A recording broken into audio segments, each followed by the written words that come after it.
Call the meeting to order. Today is October 14th, 2019. The time is 7:05. Roll call, Tim Straz. Here. Ed Comeau. Here. Gary Ciccarone. Terry Ward. Yeah. Rick Surratt. Present. And Vice Chair Dave Champy's here, obviously.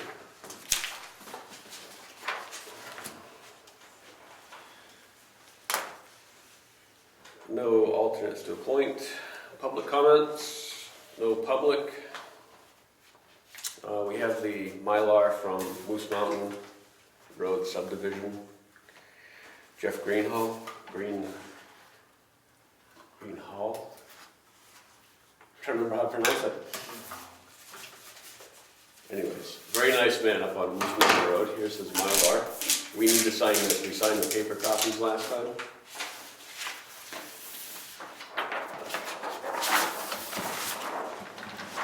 Do we want to pull one of the paper copies and sorry, it should be black, right? Yes. Yeah. I think that's blue. I think. Black.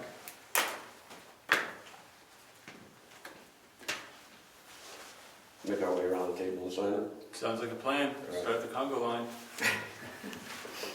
There were no corrections or anything that will be done. It's all just the... It's the Mylar copy of the paper copies we signed. Oh, you want to go first? Chair. Sure.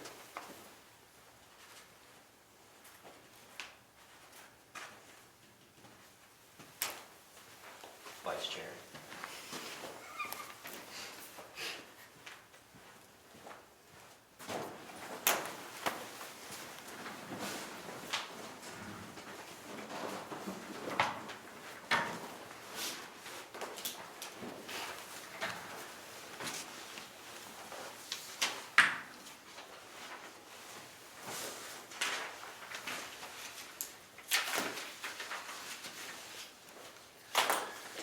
Mr. Chairman, I'll be over by the county registrar of deeds on Wednesday, and I'll bring that, or I can even do it tomorrow. That would be perfect. And then date it as well. Black pen.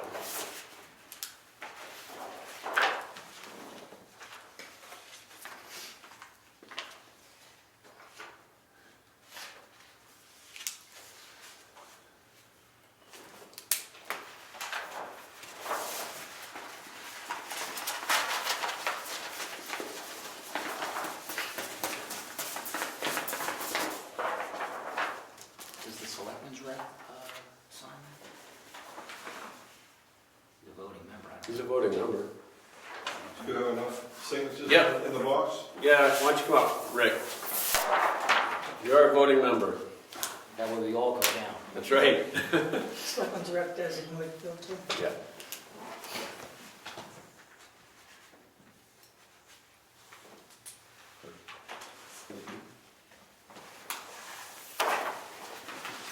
Thank you, Rick.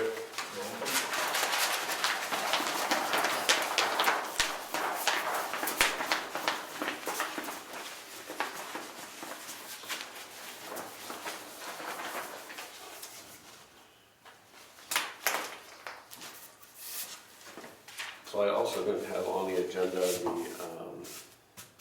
mail correspondence. So I can cover that. We also have 2 copies of Convene that came in. And I don't know when this was. September 2019 and October 2019. If anybody's interested in checking those out, we'll have them right there on the table. That's going to be loud in the video. Also had what looks to be a bill from Seacoast Media Group, probably for the public hearing postings.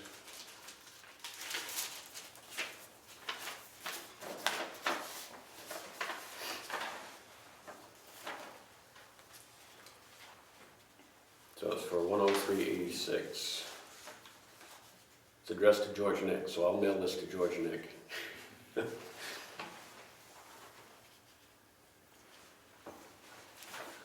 And that was one of the things I wanted to discuss as well. Did you want to see the bill or anything? Okay. I'll take care of that, send it to the treasurer.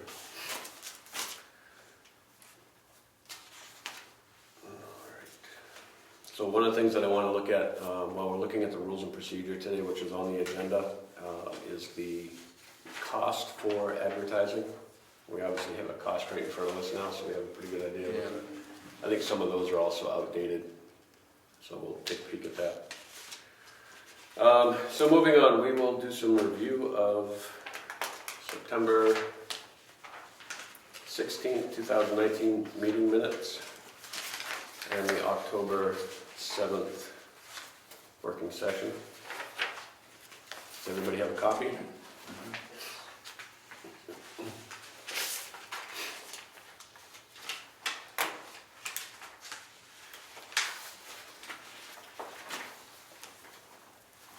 This was your Sarah here, right? No. No? You're talking about the Sarah with the question mark? Yeah.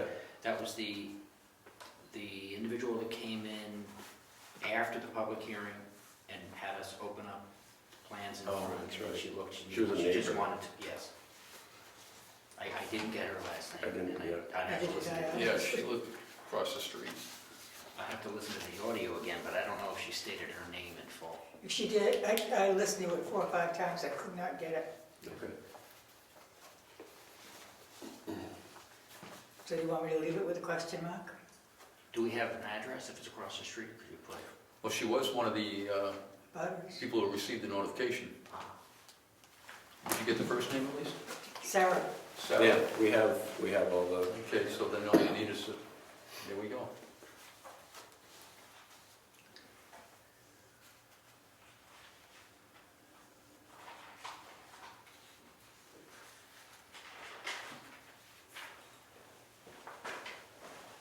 sure it's in here.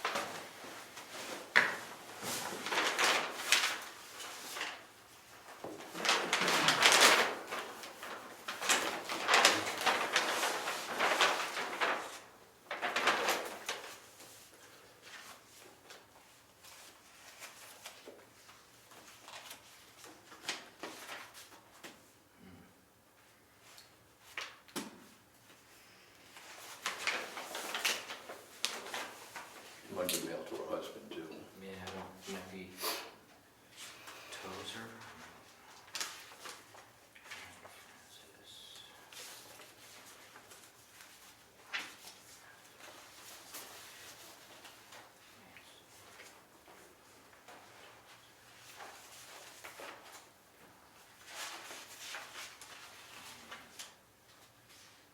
I believe it's Sarah H. Rigg. Their full names are Bailey L. and Sarah H. Rigg, 268 Governors Road. Does that sound right? R-I-G-G. Maybe not. Can you spell out the last name, please? Rigg, R-I-G-G. Thank you. Thank you. what was the address? 268 Governors Road. That makes sense?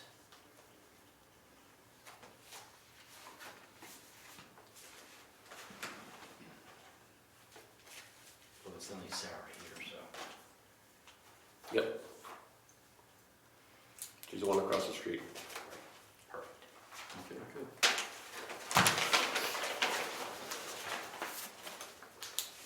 We love solving mysteries. Thank you, Ed.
we have the one we're actually signing, it's not the draft? Pardon me? We have the one that's not the draft, that we're actually signing?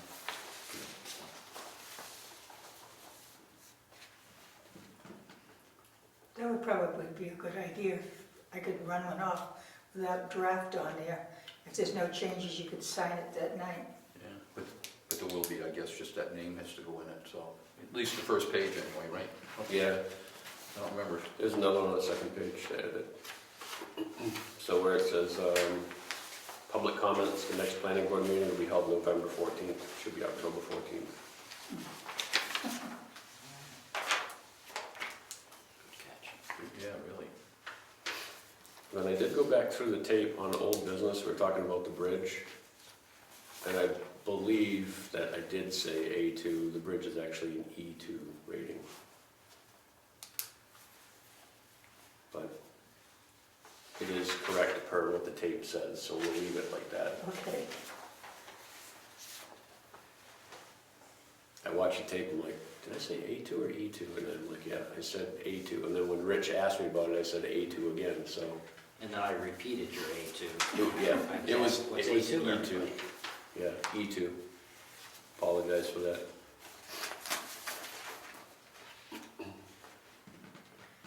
I could put in parentheses E2 so people would know if you want. That would be fine, because then in A2 it doesn't, I couldn't find these on A2, so.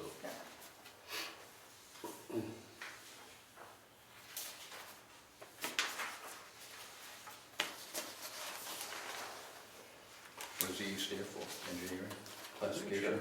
I'm not sure, I know the one on Governor's Road is an E1, the one that they just replaced.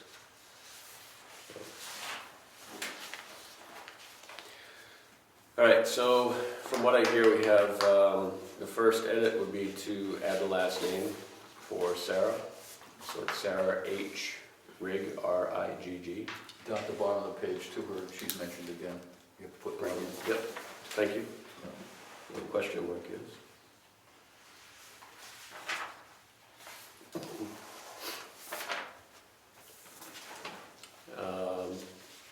Priscilla, if you could do in parentheses next to A2, E2, where I talk about the bridge rating.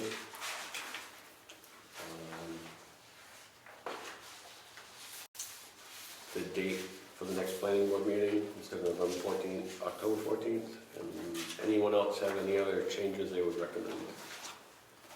Did you want Mr. Surratt's name on the bottom of his signature page? Yes, please. Okay.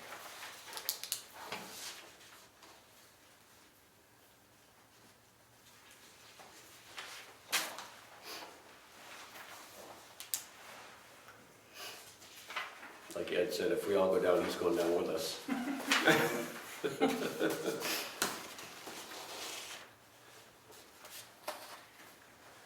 Bigger hits on that. All right, do I have a motion to accept the meeting minutes as amended for September 16th, 2019? I'll make that motion. Do I have a second? No, second. Any discussion? All in favor, say aye. Aye. Abstain. Opposed? Hearing none. Motion carries. All right, October 7th should be pretty easy for review. This was the working session. I think we need to also discuss this as it pertains to our rules and procedure. On March 21st, we had a motion on what we would consider a committee for the master plan would be. And we determined that 2 seated members of the board would be considered a committee for the master plan. And there's actually some wording in the rules and procedure that specifies what the requirements are for master plan.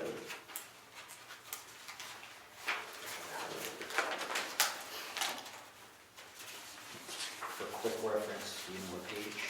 I highlighted, I will get that.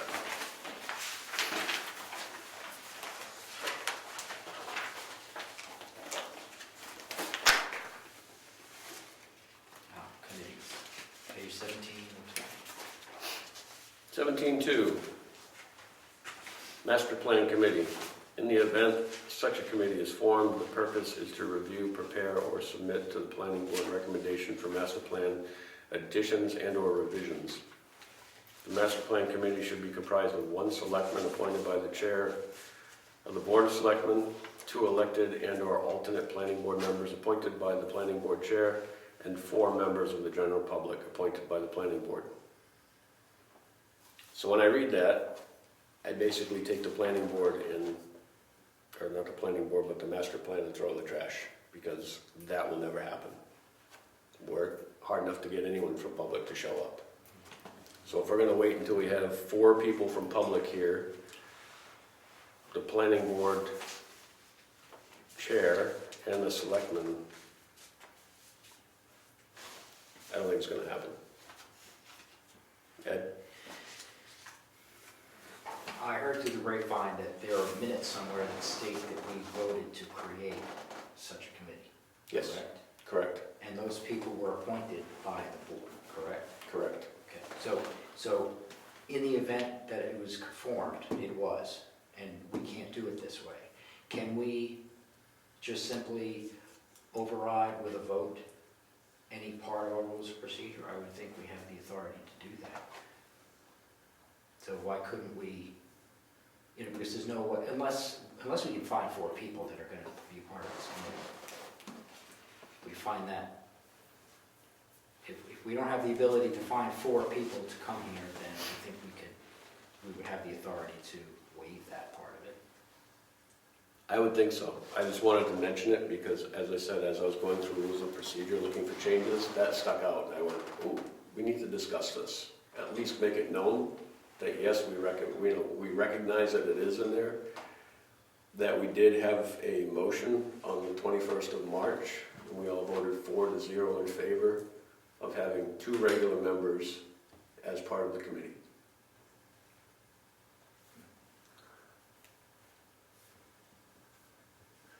So we voted for something that already exists. We voted to override what existed. Well, Essentially. I think we all recognize that we couldn't have everybody from the board be there because that's what was happening, is we kept trying to have meetings and it wasn't happening. So essentially, we voted on making sure we had a minimum of 2 members here present in order to have a meeting. So, and the question is, can we do that? Mr. Chair.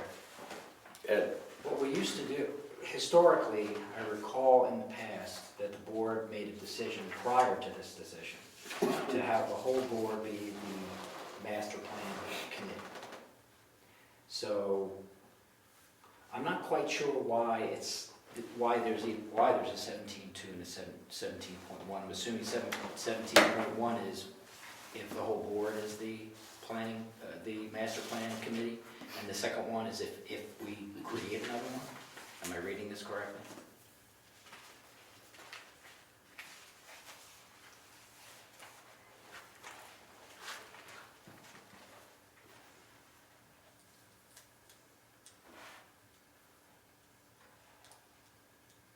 Because it sounds like, if I may continue, it sounds like 17.2 is if in the event that we want to create a completely separate committee.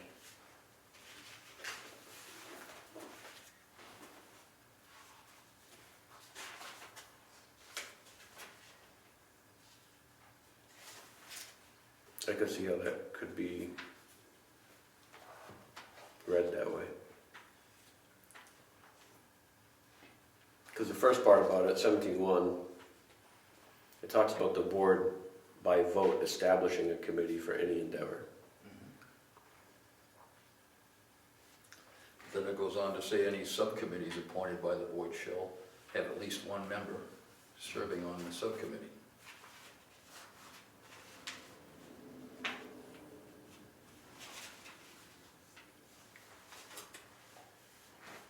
Which we do. We said we needed 2 seated members.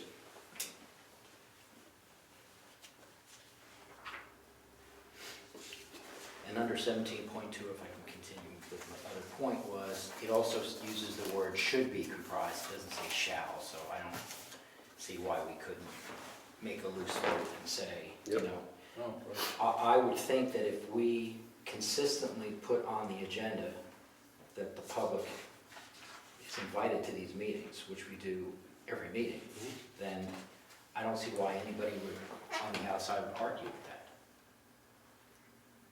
Right, All you have to do is look at the minutes, right. public hearing. Unless we wish to find 4 people.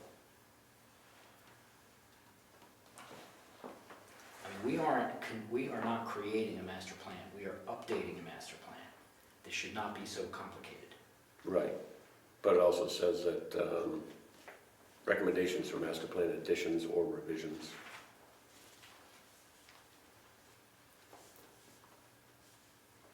As I look at this, originally, we had posted numerous times that we were going to discuss the master plan. And we didn't have public show up. We had members that didn't show up on those meetings and determined that we needed to make some progress on this. And it's not like we're going at this blind. We're not making this stuff up. We have the community's feedback through the survey, and we're using that survey to be able to update the master plan. So it's not like we're doing this in a black box and inventing this thing all over again. We're getting people's feedback. So essentially, I don't see a problem with us saying that we have 2 people that can put the survey results into the feeling of the master plan. I don't think that's going to be an issue.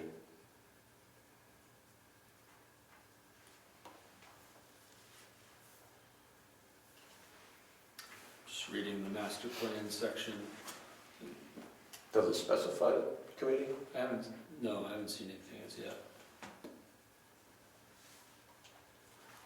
It states that the planning board is allowed to survey and create studies in order to derive the plan, but I haven't seen anything regarding needing a committee with the public.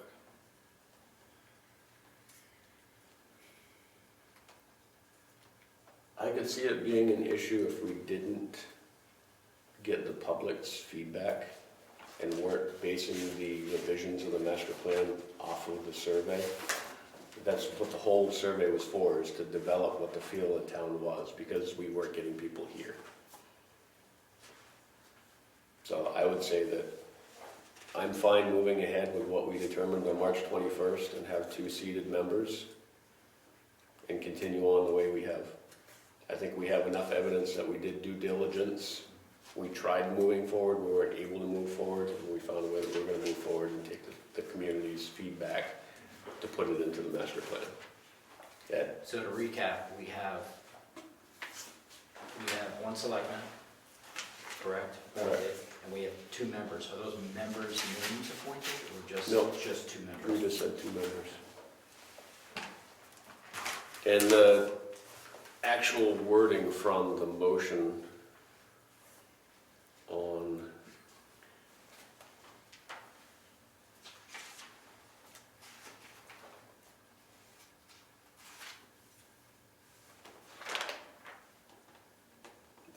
motion.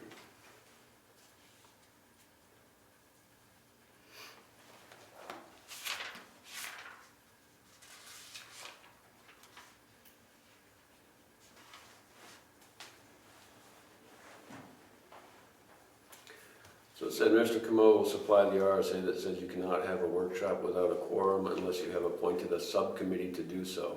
Mr. Champion made the motion, seconded by Mr. Strauss for the planning board to form a master plan subcommittee. A discussion ensued and that the number of people who can sit on the subcommittee voted 4-0. Mr. Strauss made a motion, seconded by Mr. Comeau, for the master plan subcommittee to have a minimum number of 2 active planning board members present at the working session. Voted in favor 4-0. So we didn't even say we needed a selectman, it just 4 seated members. or active planning board members.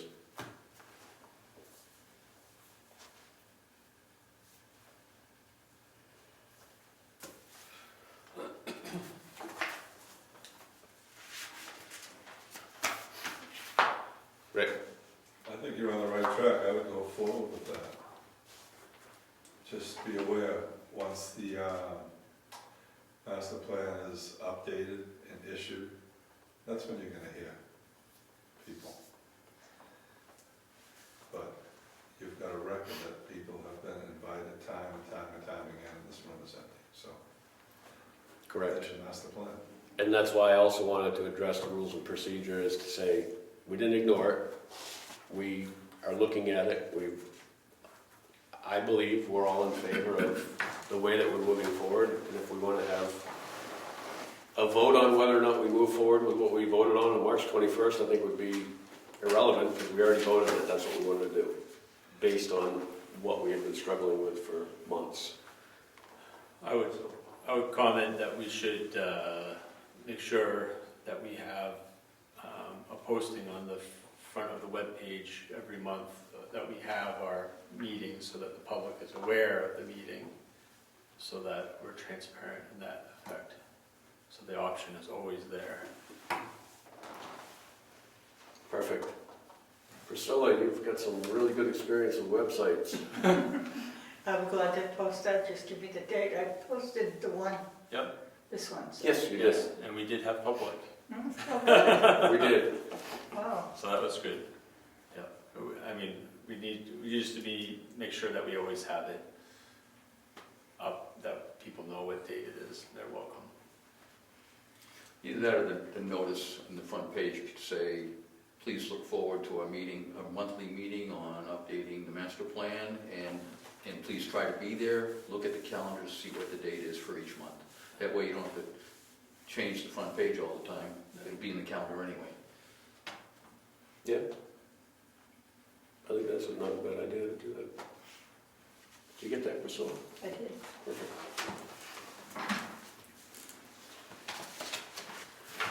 All right. Ed, do you have any more comments? You still reading over there? I was just reading to make sure that it looks like the rules of procedure just makes it, a little bit more, just a little bit more clear. It gives it more information. Looking at the statute, it doesn't specify the makeup of our committee. I just wanted to make sure it didn't say. Yeah, that's correct. It doesn't. Yeah. So I think we're okay, especially if we keep trying to get people here. Yeah. Well, especially if we want to accomplish it, we've got to, they're not showing up, we've got to move forward. We're at a Do still that or point. just, Yeah. oh, we can't do it. Yeah, for months, we weren't getting anywhere, so. Some, I'm to blame because I didn't show up and people froze standing out front waiting for me. We got eaten by I'll admit mosquitoes. Yeah. I'll admit that fault, I apologize. All right, so now let's take a peek at the October 7th master plan working session minutes. I think we had talked about this before, Ed, where we said we were just gonna post for the date and say it was a working session. I felt that we wanted to go a little bit more into detail as to what we talked about during the master plan, because there were only 2 members. Sorry, there were 3 members here, because you were here as well. So it was Tim, you and I, and 1 public. That's good. So I thought it'd be worthwhile to document what we talked about. So we'll review that and have a vote to accept that for our minutes.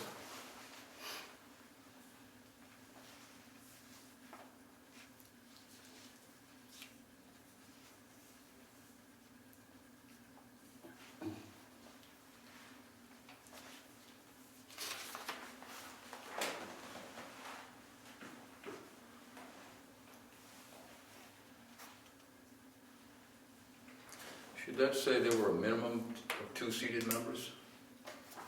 Number 3? Because there were 3 of us. Yep.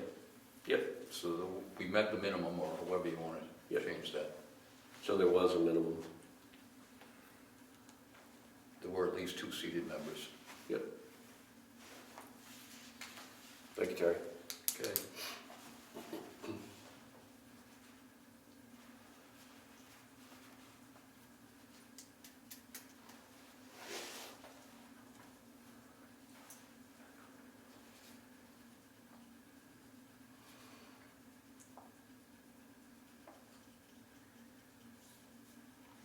And the formatting as well, we can fix the mandatory sections of the master plan. There's B in front of where it says a land use section. So there's two Bs. Yep.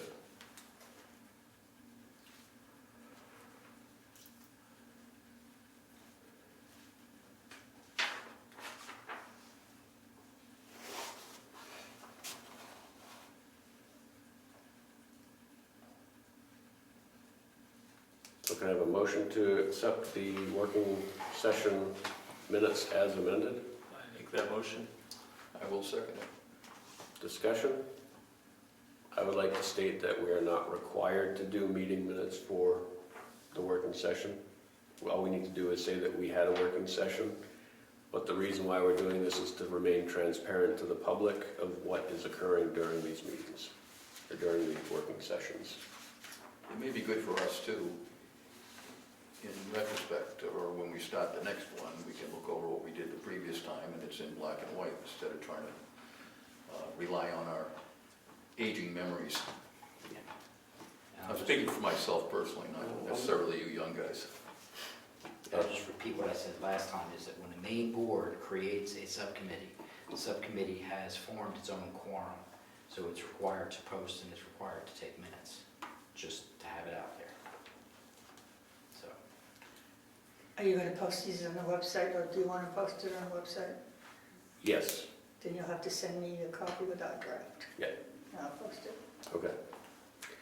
All right, so we've had a motion, we've had a second, we've had discussion. All in favor, say aye. Aye. abstain. So, Opposed? So hearing 3 ayes, 2 abstain. Motion carries. I already put it down. He abstained, I already, you wrote it down already? I'm putting the drafts over here, with these drafts I'm putting in the book, just Perfect. until we get them. Yep. Thank you.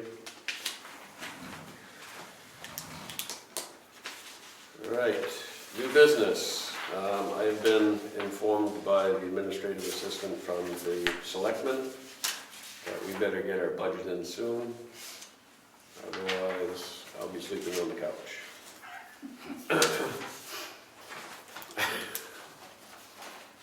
So I gave a printout here of the 2018 budget. Okay, these are the different years then, that's what those are. So the first column is the budgeted 2018 for planning board. Next column over where it says 1241, that's the used portion from 2018, and then the balance. So I went on to do 2019 as well, and I looked at the most recent budget. So next to where the balance is, if you guys want to write these figures in from what I saw for 2019, what we budgeted. Salary, planning board secretary, we budgeted $6,500, which was the same as 2018. Expenses, we budgeted $750 for 2019. Planning and development, 2018 we budgeted $1, as you can see, and we budgeted $1,200 for 2019. The reason why that $1,200 was in there was for the extra time and expense for master plan. Public notices, same as 2018, it's $400. And dues and workshop, we budgeted $150 for 2019, which was the same as 2018. So the only difference between the 2018 and 2019 budget was code 4191-250.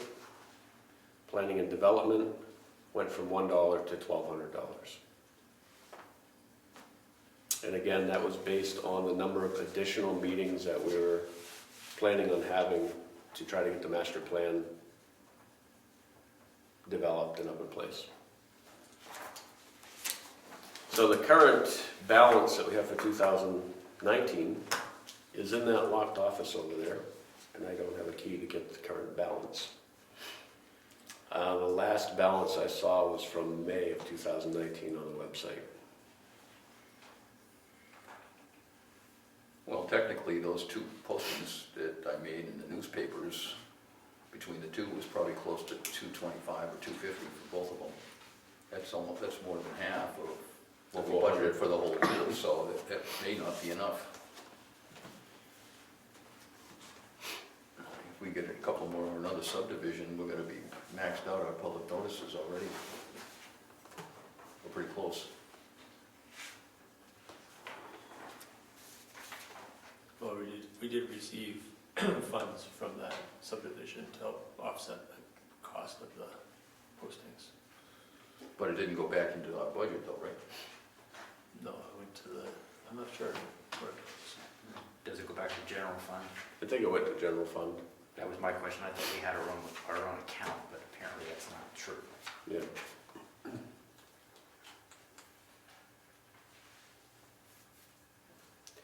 So the whole point of having this is for discussion, determine if we want to remain the same for 2020, if we want to lower anything. Open for discussion. You need 1,200 again? I would say yes, because I'm still thinking that we're going to be having additional meetings. And 2019 was 9,000 bucks. That goes to 1,200. Yes, Dues and workshops, public notice, there's public notice, that was enough. Expenses was close. Salary's the same. So you go to 9,000 again. These can move around if you need money for different projects. One goes low, one goes high. right. This is how much I have gotten from you from March to September. Oh, okay. Yeah, so based on, like the salary where we're at, we budgeted the 6,500 for the year, based on having more hours from an administrative assistant. Priscilla's been extremely helpful with minutes for the meetings, and definitely appreciate your time that you've put into the planning board. But who's to say we don't pick up somebody to do the full boat administrative assistant position, unless Priscilla wants to do it. I agree with Rick, let's just leave it at that. It's 9,000 going into 2020. Did you say 9,000? Yes. I don't think we need more. I think looking at last year's budget, we didn't really use a lot of last year's budget. And we don't know what's gonna happen as far as administrative assistant. So I wouldn't say let's lower that and then have to ask for, if somebody comes on in January, February.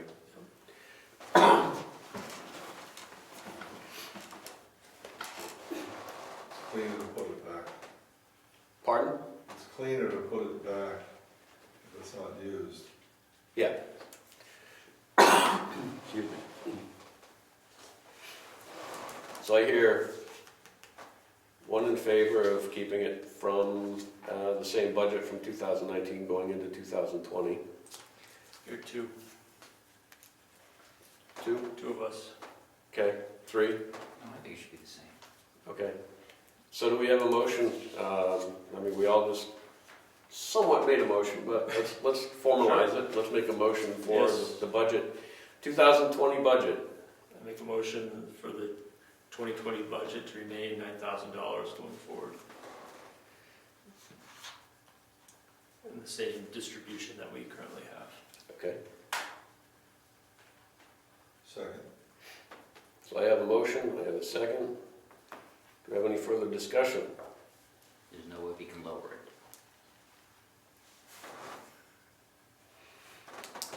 Why? Just gotta say. I gotta ask. Why? Well, we don't wanna undercut ourselves, but it just doesn't seem like an active enough board to keep it at this high level, but. So what happens? All we would have to do is get one subdivision, a large project Mhm. with many, many abutters and hearings, and we just, there goes our budget. Mhm. So I'm saying it for a reason. I mean, just heard Terry say that just that one subdivision, we ate up the Yeah. half of the public notice stuff. Yeah. So I I think, don't disagree. I I'm just think saying- we're, the only change would be the 1,200 for planning and development. But for us to be working on a master plan and have $1,200 budgeted for the year, I mean, I've looked at some of the other budgets for master plans in other towns, and add another zero on that, that's what they're spending for their master plan. So I would say that I don't think that's an arduous amount of money to put aside for planning and development for the master plan. And 0 multiplied by 4. Yeah.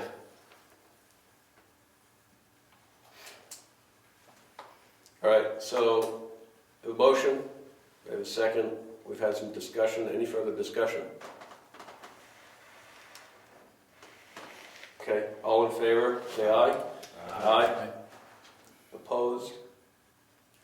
Hearing none, motion carries.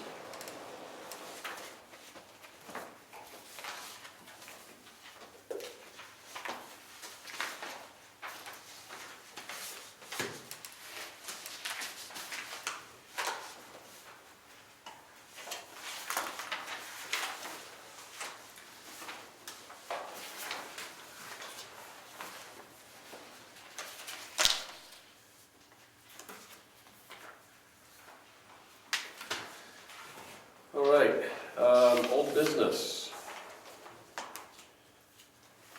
So this is a reoccurring discussion talking about lot size. And also we're gonna have some discussion pertaining to ADUs. I think the ADU in our zoning compared to the RSA would be something that would be worthwhile to discuss. I believe at the last meeting, we had talked about whether or not you can limit an ADU to a single bedroom. And I read very clearly in the RSA that you cannot limit it to a single bedroom. But based on square footage, you can limit it to 2 bedrooms. So, I think they said okay with 750 square feet minimum, right? is it 700 or 750? You can set the minimum and the maximum at 750. Yeah. It can't be any smaller than 700, right?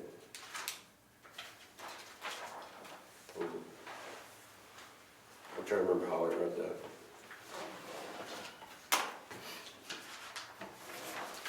So Tim was kind enough to print out an example of zoning ordinance for ADU in a nearby town that has a very similar population to Brookfield.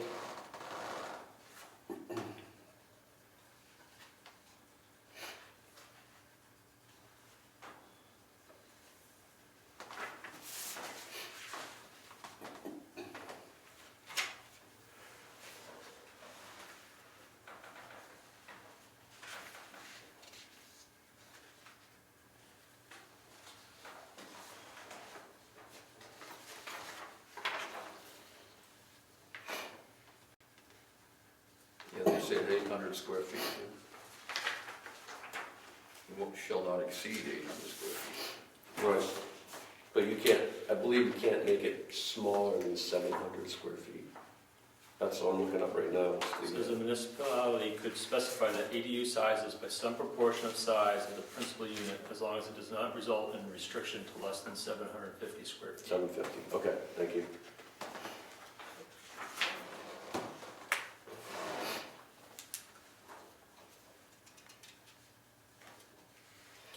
So that's interesting, that this town says you can't exceed 800 square feet. Yes.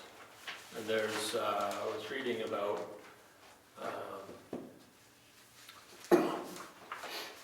one town that actually set minimums of 700. But if you have a minimum of 700, that means you could have 2,000 square feet if you wanted to. when you have 2,000 square feet. It's 750 square feet. Because it's a minimum, right? Right, but they also said a maximum. Oh, there is a They said 700 to 1,000. 1,000, good. But an ADU cannot be bigger than the size of the living space of the principal house dwelling. So that's another key factor of this. Well, It's meant to be smaller than the primary residence. unless the homeowner was moving into that ADU. It doesn't matter. Well, let me rephrase that. It does matter. The primary owner can live in the ADU.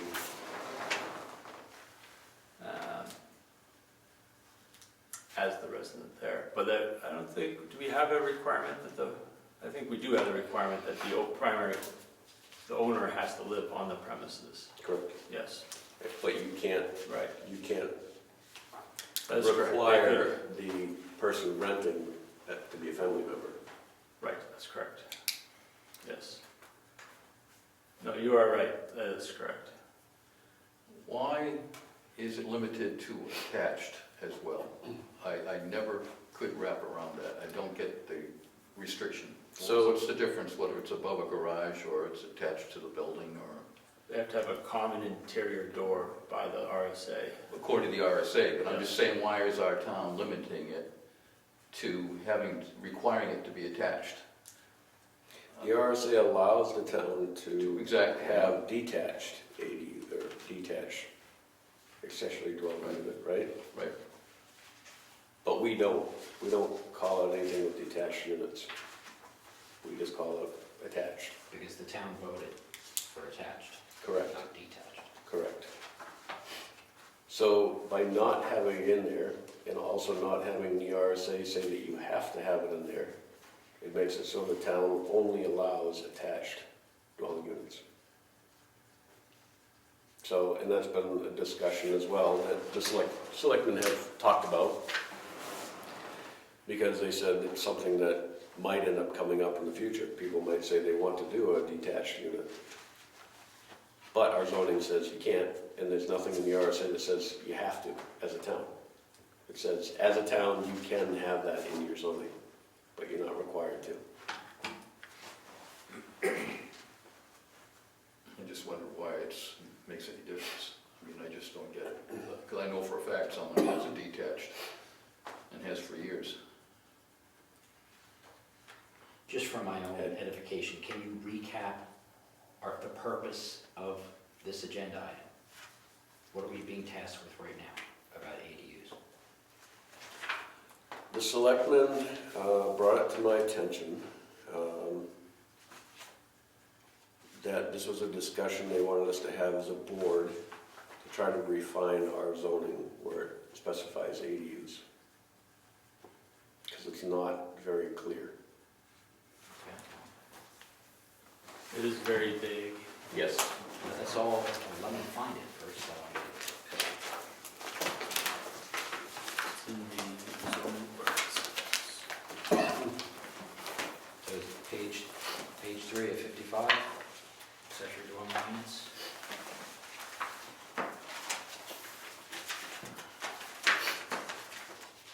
And does everybody have the adopted revisions of the zoning ordinance as of March 14th, 2017? Yes. And we're looking under page 3 of 55, number D, accessory dwelling units, is that correct? Correct. Figure out what your notes are. So it does say owner occupancy is required.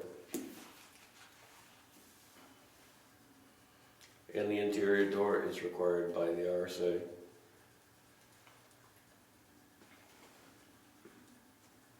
So it is in our zoning, but it's also in the RSA.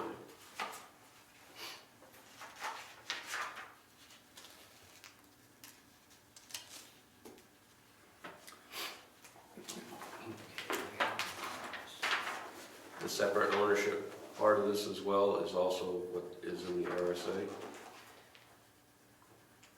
That you can't have separate ownership of the single-family dwelling and the ADU. think in reviewing the neighbor town zoning ordinance, there are several items that would be good to add to our current zoning ordinance in order to strengthen it.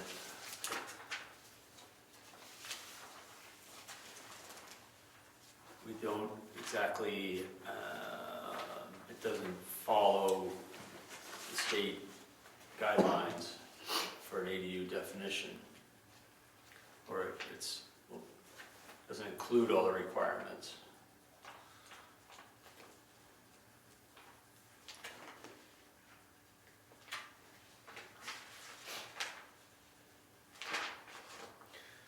Yeah, so if I go through, if I compare Yeah. what you supplied to this one, I mean, the wording in ours, I mean, as far as a dwelling can't be a mobile home or condominium, well,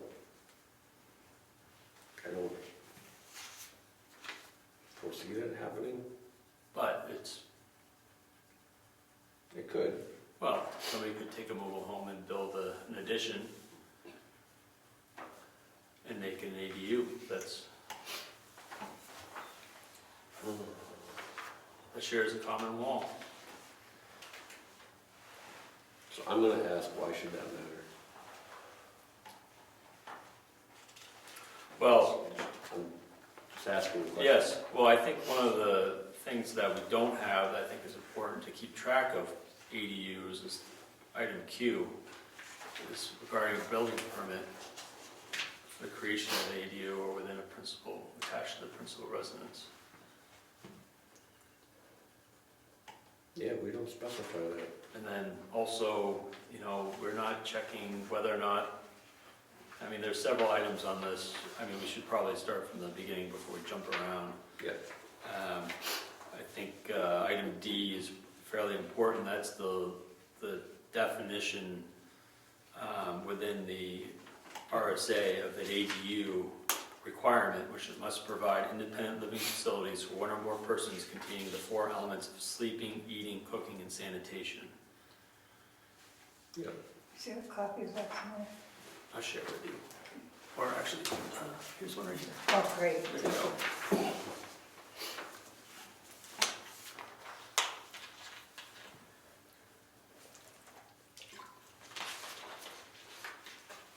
We have the ADU must be attached to the principal dwelling unit. In order to be considered an attached ADU, there must be a common wall between the principal dwelling and the ADU.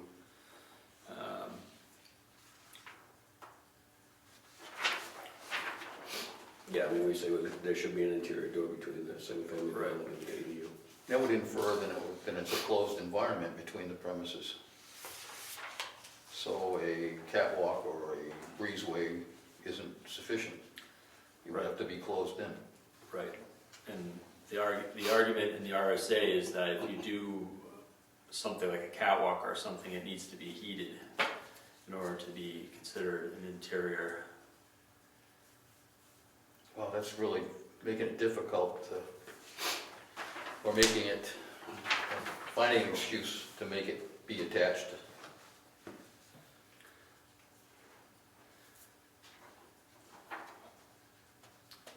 Item L, I think, is very important too. The ADU shall make provision for adequate water supply and sewage disposal service in compliance with RSA 485-A:38 and regulations adopted by the New Hampshire Department of Environmental Services.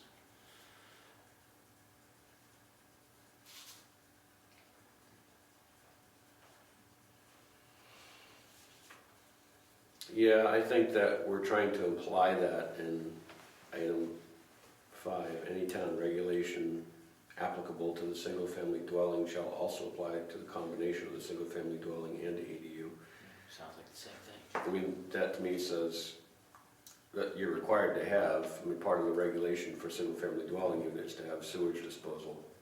But that's not the same thing, because it has to be sized appropriately, because an ADU is actually considered a separate structure, so, which would have permanent residence versus, you know, if you had the maximum amount of people in the primary residence, and then you tack on 4 more people in an ADU, now you've overloaded your water and septic, and now It goes with bedroom. by bedroom exactly. Yeah, but you'd have to take out a building permit, and the building permit would flag the fact that you're going to be adding more, Persons. more people, Right. which would force the reevaluation of their septic system.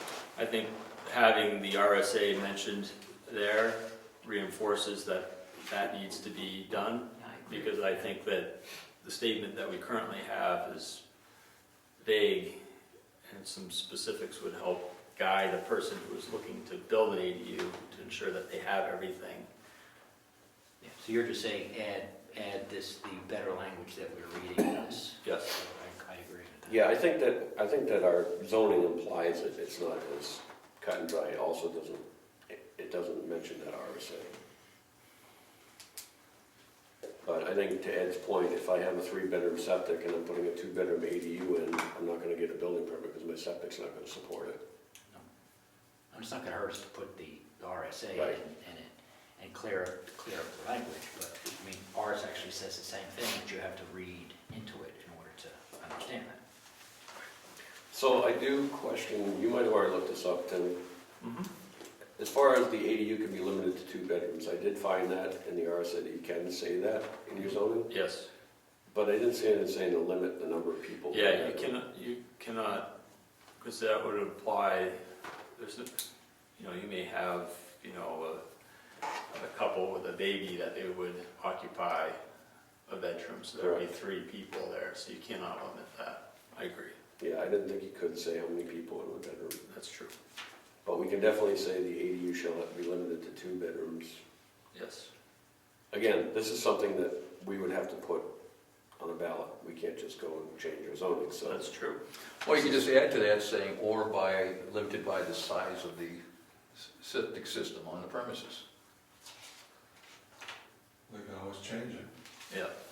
Well, then you'd have to update your septic system in order to meet that requirement. That's not correct. Oh, okay. Yes. Yep, this part is not correct. Okay. Yep. Sorry to lose you, Priscilla. Hmm? So did I lose you? Did I what? Did I lose you? No, no. All right. This happened to say 2 persons per bedroom maximum, so I was just questioning that. Yeah, that's not correct. But that's not correct. Yeah, by the RSA. And I still don't know how they do this, how they're saying this. It says, a municipality may require owner occupancy of one of the dwelling units, but it shall not specify which unit the owner must occupy. Like, how would we ever enforce that? Well, the idea, I know the idea is, but I'm just saying that. right, I mean, the idea is that the whole ADU thing creates flexible housing. So, you might start off buying a home, as a young person, living in the ADU, renting out the main house, until you have a family, move into the main house, rent out the ADU, and then as you get older, you flop again, So, I think that's kind of the intent, but I also think we need to look at item O, an ADU created under the ordinance shall qualify as meeting the provisions of RSA 6459, units for workforce housing. Because I know we've had a discussion in the past about how would we fulfill workforce housing requirements. And this would be one opportunity. Yep. I think we had spoke in the past about how we would go about hiring a firm or doing a study to figure out how we can use the accessory dwelling unit percentage in order to go, towards our workforce housing Requirement? requirement. I remember we talked about that before. I'm just talking. Certainly we must have an inventory of how many ADUs are in town. I never heard of one. Did you? No. So,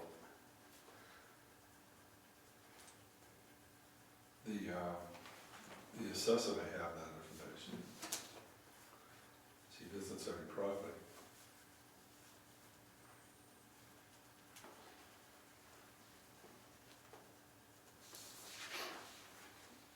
So that would be on the tax card then.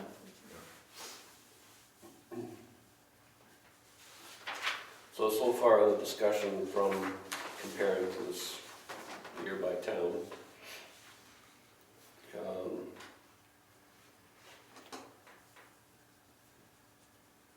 I think we discussed adding D. ADU must provide independent living facilities for one or more persons contained in the 4 elements of sleeping, eating, cooking, and sanitation.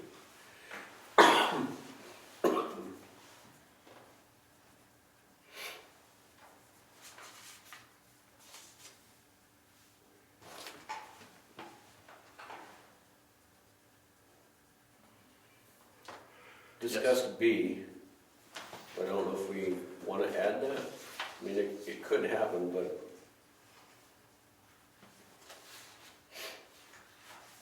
Well, in Brookfield, you can't reside in a mobile home, am I correct? We're talking about that, right? yes, that's what we're talking about here.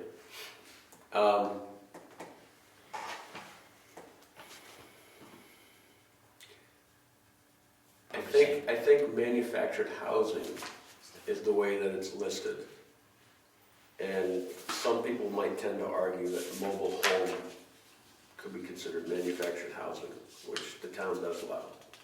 And I'm aware of a manufactured home that they're actually putting in Brookfield right now. It's on a foundation though. No, it's on a slab. Oh, but but that would be the foundation. Yeah. Mobile home would be, it's specifically defined the way it has the wheels on it and the frame and everything else, so. So I think that's already defined. So if we don't have mobile homes allowed, then there's no need to add this. But you sure there are no mobile homes in town? That's not, There's a caboose, it's the only one I know of. I've seen nothing, I mean, in fact, No permanent residence. like you can't reside in it for more than, what is it, 14 days, I think, or? I think it's a lot longer. It's a case-by-case basis. I don't have a mobile home. Not in Brookfield. And the enforcement of that would be not in our purview, since it's the selectmen's purview to do that. Right.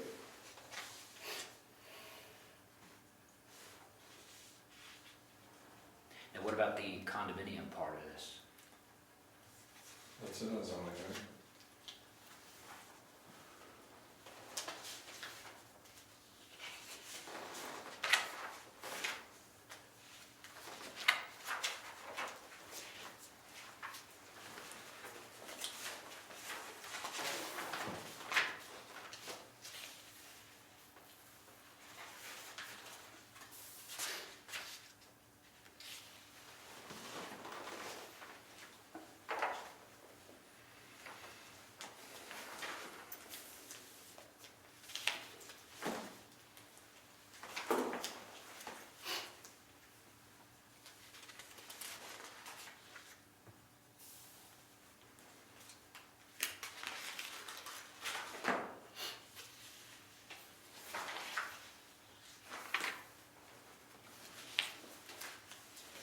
It might be implied under dwellings. Not more than one dwelling shall be allowed on any existing or newly subdivided lot. Because a condominium is multiple dwellings. So I would say a condominium would not meet our zoning.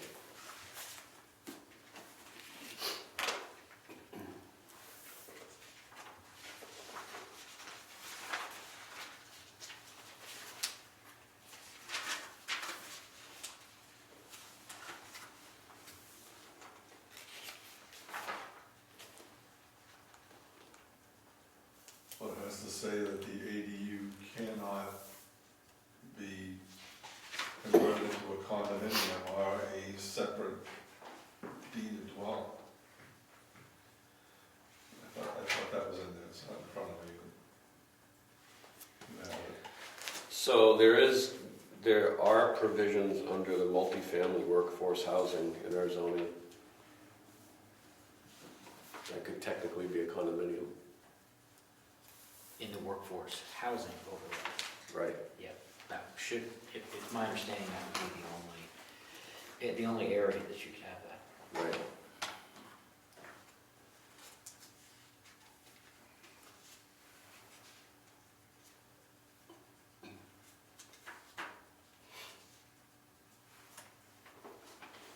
Perhaps they mistaken mobile home for manufactured housing in their zoning.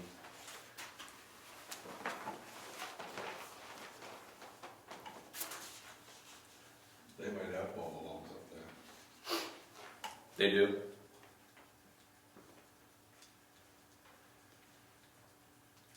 I'm aware of 2 of them right off 16, driving through this town.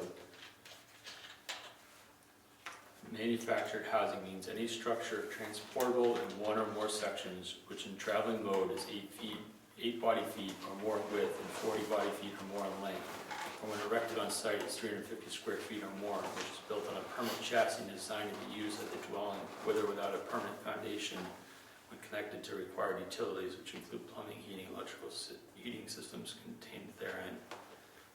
With or without permanent foundation, is that what you said? Boy, some of the manufactured homes today, though, are outstanding, and they're fully framed, and they don't come in on a wheel, they come in on a flatbed, so, I mean, I don't know, the terminology is, Well, Lisa, it's all about a frame, right? Yes. well, So if it has a frame under it, then it's a mobile home. Right. It's not a manufactured home, it's a mobile home. well, no, because that said something about, can you read that part again about the frame, manufactured? Which is built on a permanent chassis and designed to be used as a dwelling with or without a permanent foundation. Then that would be a mobile home. Yeah. Yeah, because it's built on a permanent chassis. The manufactured homes don't have the chassis under them, they pick the whole box up and set it on the foundation. Frame is what they drive it to the location. Right, they take the wheels off and, But a mobile home is considered manufactured housing by this definition. I guess all homes are manufactured to some extent. Well, is a mobile home and a recreation vehicle the same thing? I don't think so. No. So maybe we're calling it a mobile home, and it's really an RV.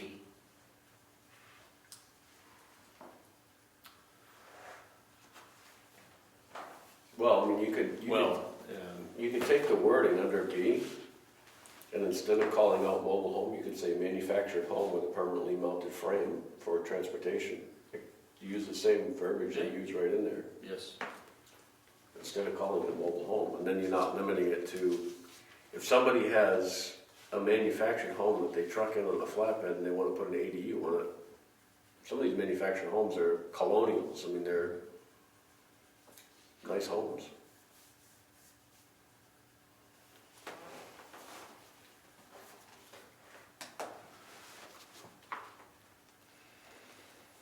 I would argue that this definition of manufactured housing goes back to July 9th, 1985, and I would say Okay. that Manufactured homes weren't even started then, as we know them today, Right. anyway. I So- know they were. What was the one down in Portsmouth? Wingland Homes? Yeah, Yeah, right Modular. down at Lee too, this, In Plastow, Westville Homes, modulars. Yep. In Hooksett, Keelock, modulars. so a pre-site built housing, as used in the subdivision, pre-site built housing means that any structure designed primarily for residential occupancy, which is wholly or in substantial part made, fabricated, formed, or assembled in off-site manufacturing facilities in conformance with the United States Department of Housing and Urban Development minimum property standards. And local, minimum property standards, local building codes for installation or assembly and installation on the building site. For the purposes of this subdivision, pre-site built housing shall not include manufactured housing. So That's something different. They call it pre-site built housing versus manufactured housing. I think the frame is the key. Yep. The metal frame used for transportation is what differentiates between those manufactured homes. It's either a mobile home or it isn't. So,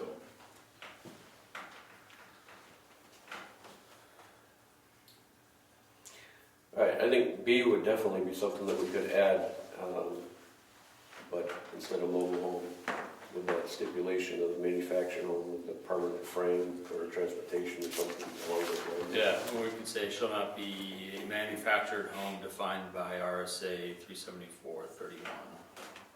There you go. Somebody goes, well, why? Right. Can you say the RSA again? 674:31.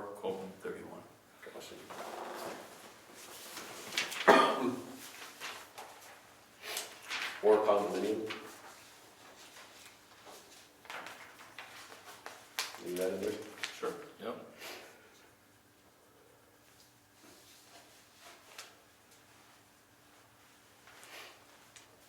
All right.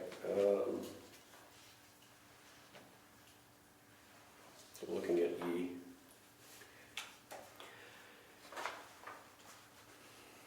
So it says that it wouldn't be converted into condominiums, so we don't allow condominiums other than workforce housing overlay.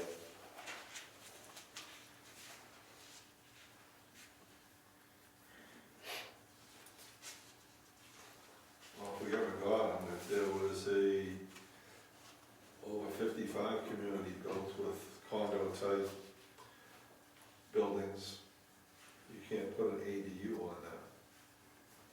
So it's for the future, so we can leave condominium on there. Yeah, I was looking at E, Rick. Which now that you say that, that probably wouldn't be bad to add that into our zoning.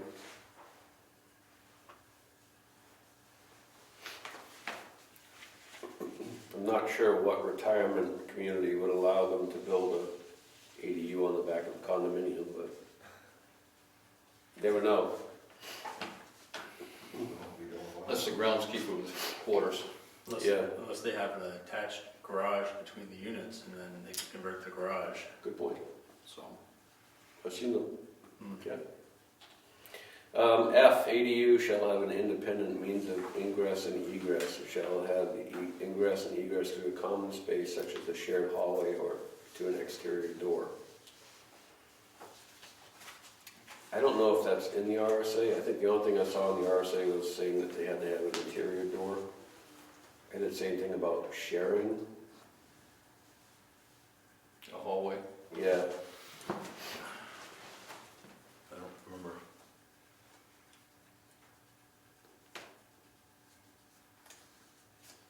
I should have printed those documents you sent me the other day. I left them on my phone, but Oh, my yeah. battery's dying, so now I can't refer to my phone. 674:73, section 3. An interior door shall be provided between the principal dwelling unit and the accessory dwelling unit, but a municipality shall not require that it remain unlocked. mhm. Right. So I was reading.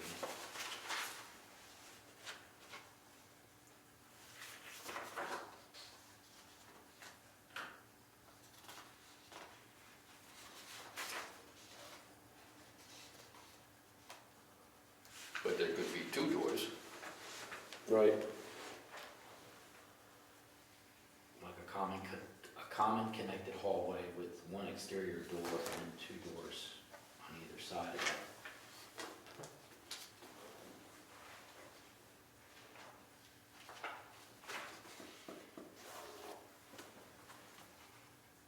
If that's not required by the RSA, I think that that's kind of restrictive. Thoughts on F? I think it's personal, it's safety, it's a safety issue. If you had a fire or something within the dwelling, ADU, you only had an interior door to get to the other unit. I look at that as, Yeah, well, that would all be on the fire code. I mean, spell out some of this stuff for people. It's easy to put stuff on the ballot when you can refer to a state RSA to say, Trying to find it. we're updating our ADU portion of the zoning due to RSA updates or whatever, and to say, this is required in RSA. The planning board recommend this, or something like that. You know what I'm saying? Yeah.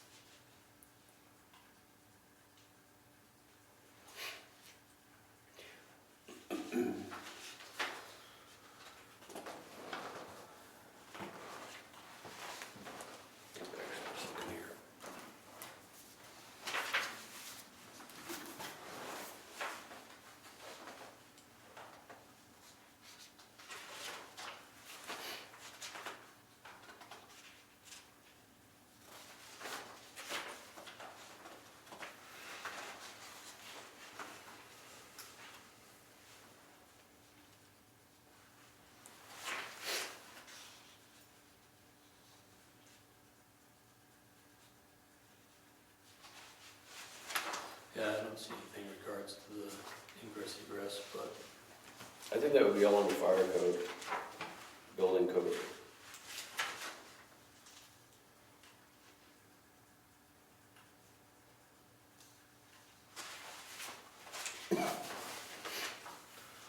so I say before we go over that. Yeah. G, ADU shall be attached to the principal dwelling unit. In order to be considered an attached ADU, there must be a common wall between the principal dwelling unit and the ADU. I didn't see that as well in the RSA, the only thing I saw was an interior door. It doesn't say you have to have a common wall. Again, I don't think that it's our job to be creating tight regulation that makes it so people can't be doing what they want to do on their own property. But I think we need to at least say, we're following the RSA. And those are minimum requirements. Exactly. So I wouldn't think that calling out an interior wall is necessary.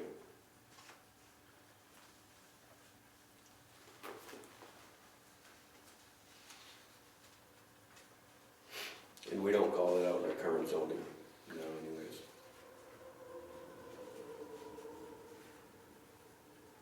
Strike G.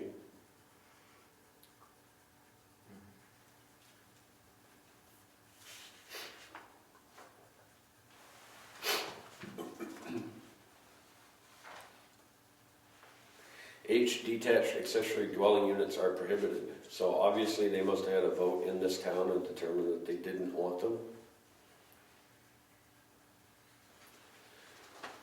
Or maybe they were just prohibited because they didn't take the vote yet. So we didn't take the vote yet, but it's still prohibited.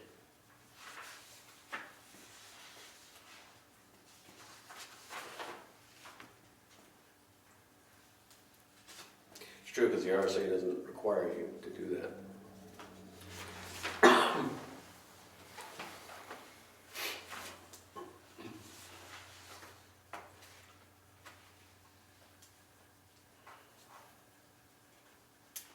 The RSA says either or, right?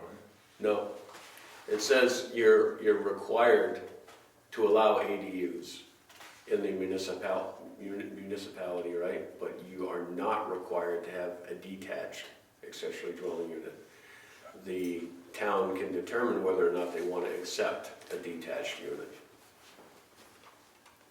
So if So somebody, our current zoning is this town voted to have attached. There's nothing pertaining to detached in our zoning. We don't even we mention said it. attached. Yes, attached. Yeah, so.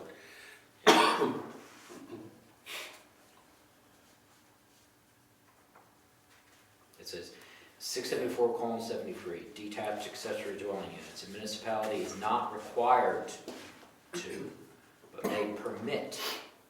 may permit detached accessory dwelling units.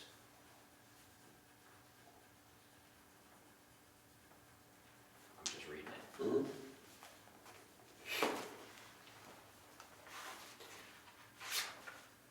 So the way I look at our zoning is we specify accessory dwelling units and specify it has to be attached. And the omission of discussion of a detached unit would say that we don't have anything in our zoning that allows it. And there's nothing in the state that says we have to allow it. So at this point, we don't even have to put that word in, detached. That's my take on it. Mr. Straz? So you're saying that what we currently had is expressing that we do not allow detached accessory dwelling units? Because it's not included anywhere in our zoning. It says it has to be attached. So, if you want an accessory dwelling unit, it says you have to have it attached. And what would catch that from Where does it say attached? Within or attached? Within or attached to a single-family dwelling? Yes, yep. And you have to share an interior door. Can't do that with a detached unit. Well, it may not hurt to add to two detached, accessory dwelling units are prohibited on the end of it, just so there's no question.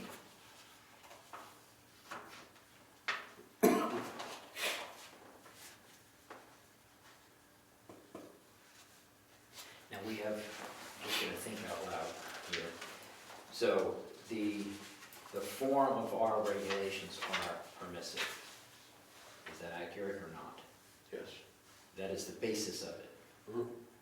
Don't we have to keep that in mind when we put words on here? Because if we do that, we're kind of straying away from keeping it around what is permissible. Am I not saying that right?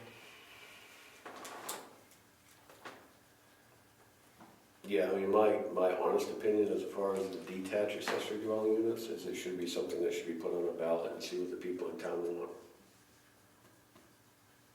Oh yeah, but that's a separate, to me, that's a separate issue than us trying to just clarify our verbiage here for accessory dwelling unit. Right now, we're not talking about detached because, unless we are talking about it, or we're So- talking about attached. And to clear up our language in our zoning, correct? We're not Yes. talking about detached. Yeah. If somebody wants to, they put a petition warrant article in, or we put it in, and the town votes on it, but that's not our discussion right now. Yep. Is that right? Yep. Sorry I have to keep asking, but I got so many things running through my head that if I don't ask you to preface, then I get lost easy. So on the permissive zoning, if it doesn't say detached or allowed, it's not allowed. I'm just saying we should just keep that in mind when we're changing our verbiage here, because it can be confusing if you're thinking that it's not around permissive regulations, then our verbiage is not gonna match. Does that make sense? Yep, look at those. I mean, this is pretty simplistic the way it is right now. So, It's easy to read, easy to follow, and I think it covers all the bases without having 2 pages. Although I agree with Tim about like adding the RSA specifics, so there's no question. And we don't have to do that, but I don't think it's gonna hurt to put that on there. Because it's a reference number. Or you can just put that in the top line, that these following regulations are in answer to the RSA's. Oh, like here, like putting D. Right at the top, yeah, just mention in there that the following requirements come from the state. so I would argue RSA. that our ADU number 2 allows detached accessory dwelling units. You say number 2? Yes, I say that line allows you to do a detached accessory dwelling unit. Will you read that, please? The ADU shall be contained within or attached to a single-family dwelling. Without the line sharing a common wall, I think you were allowed to do a detached accessory dwelling unit by that line. Because of the word shall? Shall be No. contained with. Or attached to. So, Within. so you could have a detached garage with a means, The catwalk, yes, that would allow you to have a detached accessory dwelling unit. An Is that- ADU must be within or attached. Or attached. Yes, so if you have a walkway that goes from your second floor to first floor, that breezeway connects the two buildings. Right, but Whereby this, making it one building. It doesn't make it two separate buildings, just. But they're on separate pads.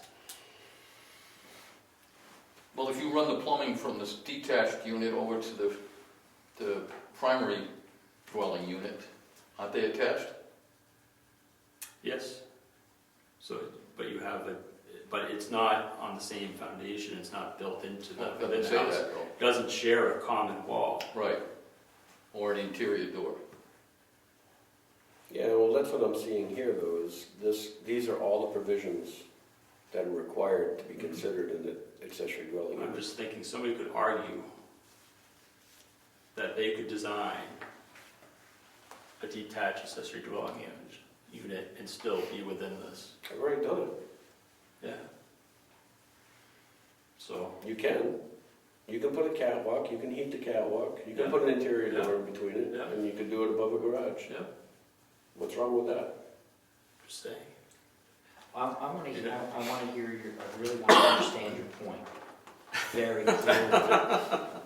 It was my understanding that the way you were able to have an accessory dwelling unit was, let's say if you had a garage that was separated from your house, and you wanted to make that your accessory dwelling unit, but the town doesn't allow detached. So what the person would do is they had an exterior door on the home, and they put a short breezeway constructed building that has a foundation that's attached, it's physically attached, has a roof over it, and because of that roof, you can have that attached dwelling unit. So now what are you saying now? You're Well, you saying, could do it without the foundation, you could do it, how do you have a breezeway without a foundation? well, A skywalk. yeah, you could put it on footings. I have a section of my house But that it's still doesn't have a a foundation, it's out on Sun piers. Yeah. But you're still, your structure is still attached. I'm trying to understand what you said before. You said someone could argue. Go from Yes. there. Go from there, say it again.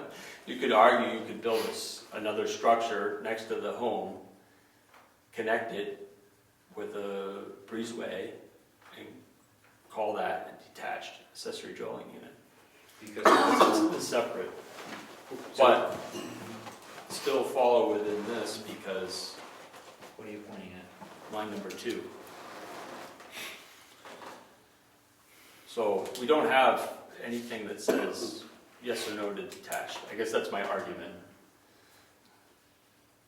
I'm not in favor either way, I'm just saying we're not. I'm just still trying to argue. Sure. I'm trying to listen to your argument Yes. about that somebody's going to challenge. How would that occur? You said somebody. I guess yes, I guess it doesn't really matter in the end, now that I'm thinking this through, we have this discussion, whether or not, I mean, I guess it's the verbiage of a detached, because we have a definition of it within the RSA, but we don't address it within our zoning here. I think I know what you're saying. And do you know what would be the solution to this whole thing would be to put in a petition warrant article for detached units, because now what you're saying is people are creating an attached unit when technically it could be viewed as a detached unit. Just because you have a breezeway, it's not. So to solve it would be to allow detached units. You know what I mean? Is that? But a detached unit would be not attached completely. That's the other part of the definition. I know our zoning does not require detached, but I don't understand why. I mean, why not detached? Well, that's a whole other story. I understand that, but what's the difference? I mean, you've got one bedroom, maybe 2 bedrooms in a building that's 50 feet away, still sharing all the same, the septic system, plumbing, what's the difference, whether it's attached or detached? Who cares? You still with it, one You person. don't have to share anything. You can have your own well and your own septic system. The RSA doesn't say you have to share. As long as the sewage the septic system and the water system Can handle all it, meets then you the can. requirements, Right. 75 feet away, everything else. Right, but the state says you don't have to make a separate well or septic system for the attached, but you can. Because let's say I have a 3-bedroom septic and I'm putting a 2-bedroom in, I could put a separate septic system in and a separate well if I wanted to. So I think the whole point of a detached unit is they don't want people like myself. I got 51 acres. I have a spot where I could put a separate driveway in. I could build another house back there if I wanted to. It will be a detached accessory dwelling unit. Whole nother conversation. But that's what I'm saying is, that's what I think the people in town don't want. They're okay with if you're gonna have a garage next to your house, you're gonna put an in-law apartment in it. Whether you have a breezeway or not, I don't think they care. Well, as soon as you get detached, you could have that situation where someone can build 2 homes on their lot, with the intention of renting one. That's why they require you to have an interior door between the 2 buildings. Whether you have a breezeway or not, The whole spirit still of this thing attached. started as living space for extended family. And now it's turning into rental apartments. So. some I people think might when have to do that in voted town. For that, they wanted to allow accessory dwellings for, it was a long time ago, Mhm. for extended family. But they can't live in a detached garage. The way our zoning is correct. That's crazy. That's I don't see the difference. That's As a long whole as, nother conversation. What's Yeah. crazy and not is not part of the Yeah. conversation.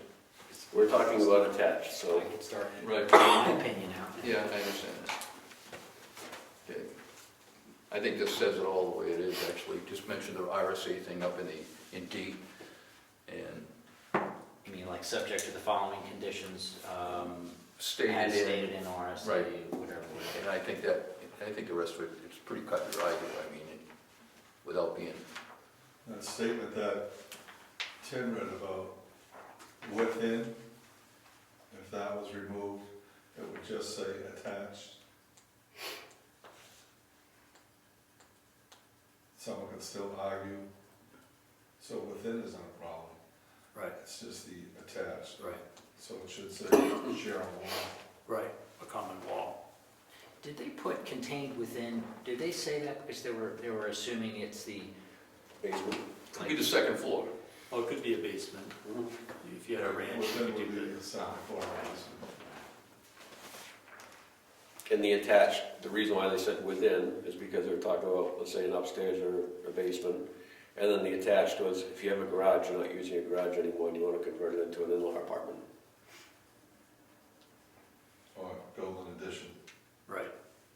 And I've been informed that there are a couple people in town that are contemplating it because they can't afford their taxes and they want to bring in some income. They're talking about converting their garage into an apartment. Let's shoot yourself in the foot, because if you get a rental income and more kids come in, and taxes go up even more. different conversation again. Yeah. Different conversation, yeah. All right, Tim, Yes. thank you for supplying this. What was that RSA anyway? You got it open in the page? What's that? The, For what? the ADUs. state telling the towns they had to have them. And with the, 674:73 is what, Yeah, it's to say municipality is not required to, but may permit attached accessory dwelling units. Attached accessory dwelling units shall comply with the requirements of and any municipal ordinances or regulations adopted pursuant to RSA 674-72. 74, 72? Says if a municipality allows detached accessory dwelling units, it may require an increased lot size. It may, what was that last line? It may require an increased lot size. Yeah, so that's, So if you were in, say, Portsmouth, and you had a half-acre lot, they may say, well, you need another half-acre or something in order to fulfill.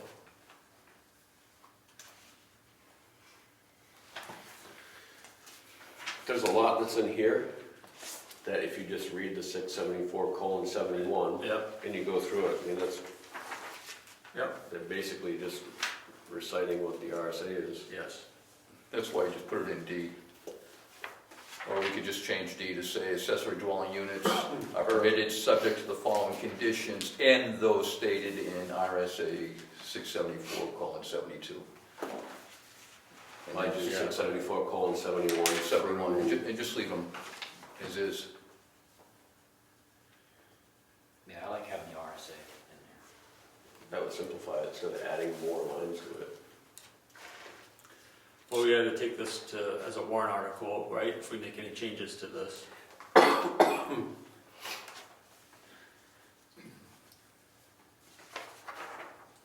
Yes.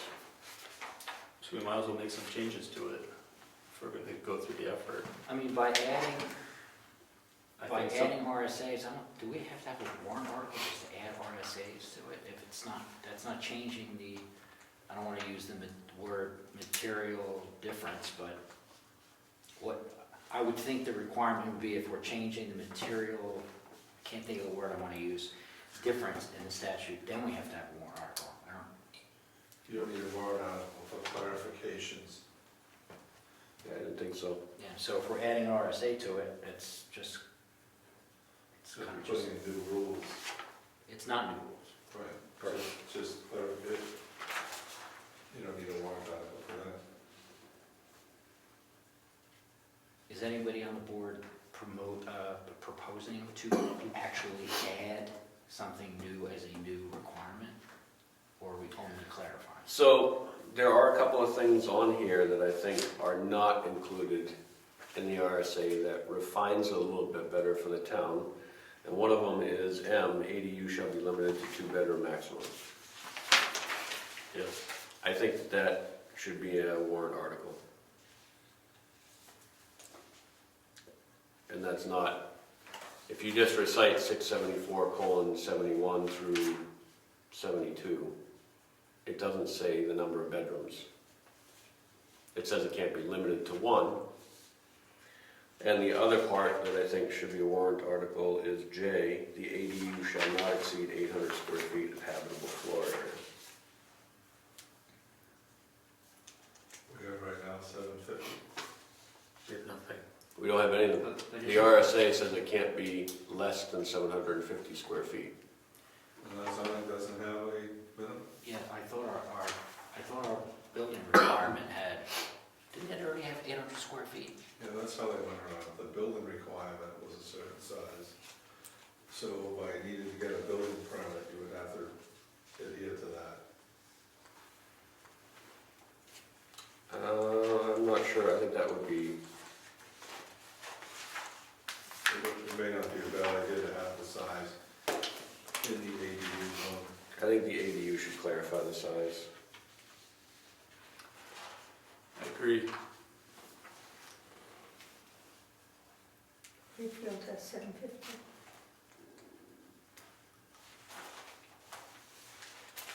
Yeah, you can't limit it to less than 750.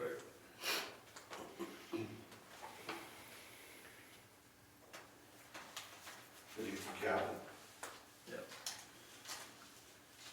So to recap, if I build an accessory dwelling unit, I cannot go below 800 square feet. No, Am I saying that correct? you can't You go can above 800 square Yeah. feet. You can go below. I meant below. Yeah. You can go below, but you can't go above. Right. In Albany. It's 800 square feet, maximum.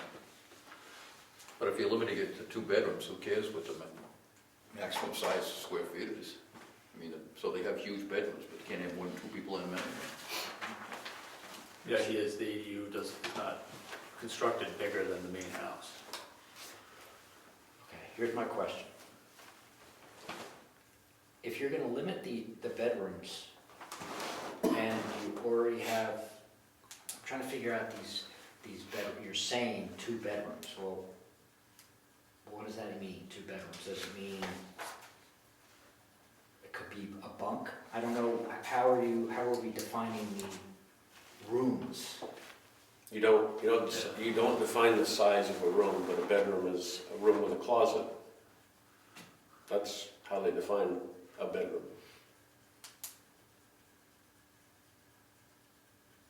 So you can't say it has to be a minimum of 12 feet by 12 feet.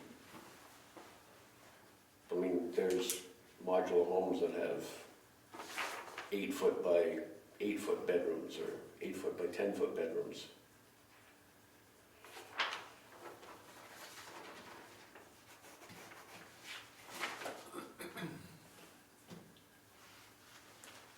I don't know if that answered my question, I have to think about that. I think D is a key part that we need to include because it puts the parameters around what an EDU elements are, which we don't have defined. But it says at 674:71, it says dwelling that provides independent living facilities for one or more persons, including provisions for sleeping, eating, cooking, and sanitation on the same parcel of land as the principal dwelling unit. So it says it right in the RSA. I see that, but I think it needs to be defined in our zoning. It's that it's visible. Mr. Chairman, you know what I used to always think of is that instead of, see, I like referring back to RSAs in our documents because if the legislature changes any of these RSAs, then we don't have to go changing all our documentation. Do you know what I'm saying? That way it's already written and somebody should be able to go back and look at it because things can change. That's the only reason why I like to see the RSA there, because it's stipulating that whatever is valid now is what you should be following. Because if we clearly define this, then we're gonna have to change it later. That's just my thought. So let's say I built an apartment in my detached garage and I do not add sanitation. If your house can handle it, then it doesn't. No. So it's not considered an ADU. Right. So I could still make an apartment in my garage. I just couldn't have, if I leave out one of these things, it isn't considered ADU. True? It's just like, it's an apartment without, And we just made extra Without a office kitchen. space. We just made extra office space. We added a room. but it, I mean, it has everything, it has a kitchen, it has everything except for, Except for, well, one of the 4 things here. I'm just trying to make a point here that I could do this then. No, you couldn't. Well, no, ADU would be, no, I, your but I wouldn't, rental would follow under. but I wouldn't an be getting an ADU. ADU building permit, is You what I'm wouldn't get saying. any permit. You wouldn't get any permit. No permit at all, huh? No, you couldn't rent that space. No, well, no, that wouldn't be my intent. Well, you said you were gonna rent it, so, No, I didn't say anything about renting, did I? yes. You're gonna have a rental over your garage, you're not gonna have sanitation. No, I didn't say anything about renting. Okay. rent must be really cheap though. Yes. The bucket. It's an outhouse. Yeah, trees, Say now, trees. you could do that. Alright. Do we want to beat up on ADUs anymore? Well, I think, what's our deadline to have a zoning, a warrant article? I think it's in January, but don't hold me to that. Okay.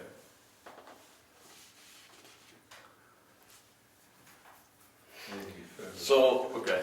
as chair, I'm going to make a decision and say that I do agree that we need to specify in D that accessory dwelling unit should be per 674:71, 674:72. I also agree with Tim that there needs to be some clarification, that I do like the RSAs on there, but I think that there are some things that we can put on there. D is definitely one of them. And we can refer to RSA 674:71, that's what that says. ADU must provide independent living facilities for one or more persons containing 4 elements of sleeping, eating, cooking, and sanitation. As per RSA. As per RSA, blah, blah, blah, right? I have no problem with that either.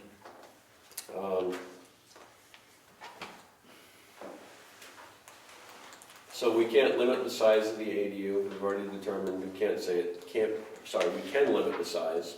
It can't be less than 750 square feet per the RSA. But do we want to put a max on that? Like as per J, it says ADU shall not exceed 800 square feet of habitable floor area. And again, I'm not saying this as a board that we're making up rules, I'm saying this based on the feedback from the survey as well, because people want to have this remain a quiet town. They don't want huge families living in these ADUs and renting them out, and have everybody put these attached units on. But the whole purpose of an ADU is to provide living quarters for a family member, a friend, Well, in the lower income family that needs a place to live that you know, that kind of thing. Go ahead. No, I'm just saying what the proper course of action would be to put in a warrant article and have the town vote on that restriction. Right. These are suggestions. And as a board, I think we need to say yes or no, do we want to put these in? And are you, is that a motion?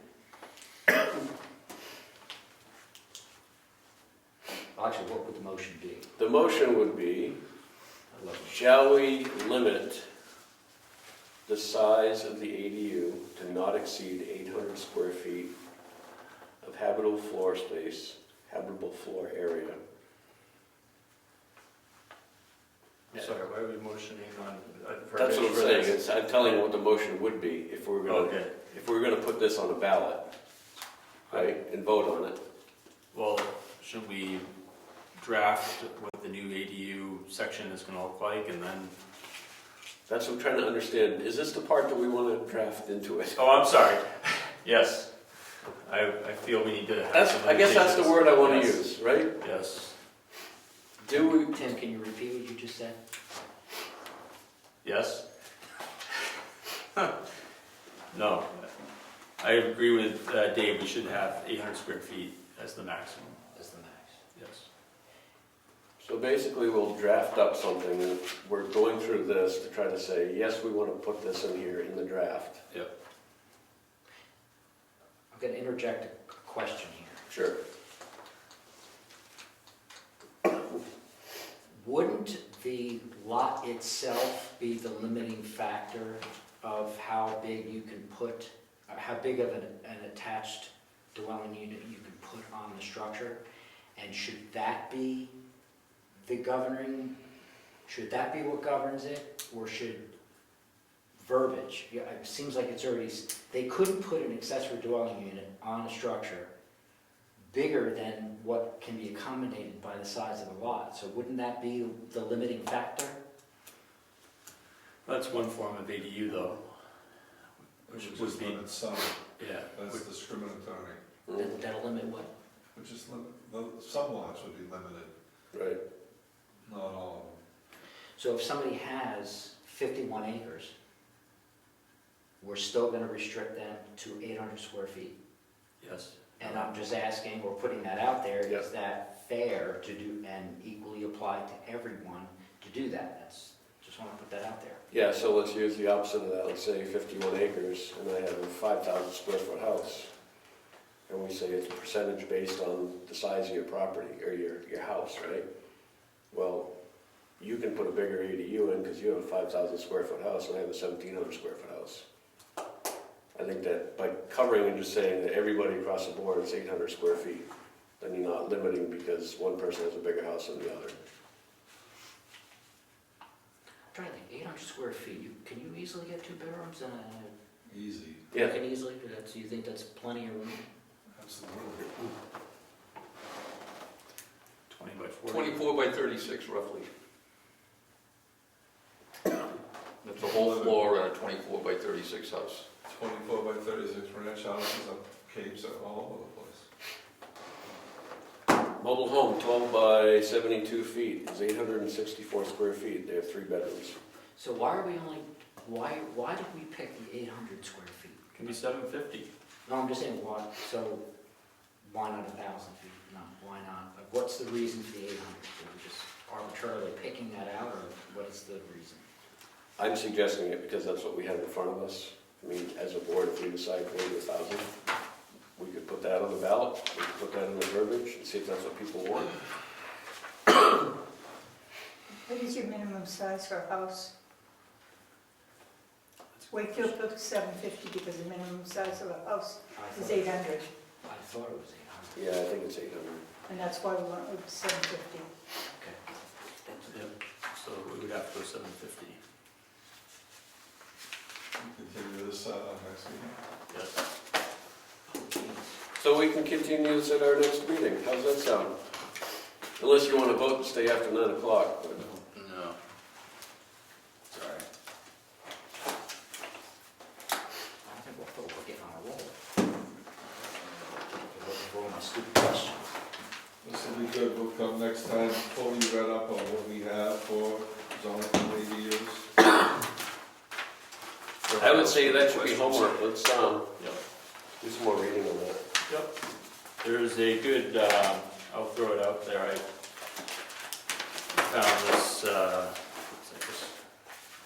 Yeah, that's Accessory what you're looking dwelling units in New Hampshire, a guide for municipalities, New Hampshire housing. at. Okay. It's on the website, it's very good. It gives you the, This one's good too. from the National Yes. Municipal I Association. think that's the one I sent to Terry, he sent me the Concord Monitor article. All right, so one thing that we had on old business that we obviously didn't talk about was to review some of the edits. We'll save that for next meeting. This is not the current rules of procedure.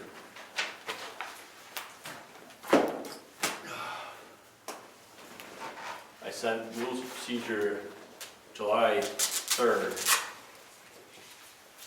On July 3rd, I sent everybody the update, and then the updated rules and procedure dated June 25th, which had the changes, the meeting time. You sent that via email? Yes. It didn't get updated on the website. This came off the website. Yep. So, All right, I just wrote that down. So next meeting, I'll print that out. And I'll kill more trees. So first and second Monday next month again? Yes.